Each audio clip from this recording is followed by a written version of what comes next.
ومن أظلم ممن افترى على الله كذبا أو كذب بآياته إنه لا يفلح الظالمون.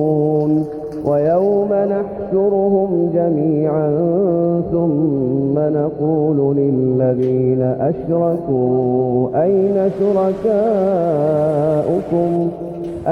شركاؤكم الذين كنتم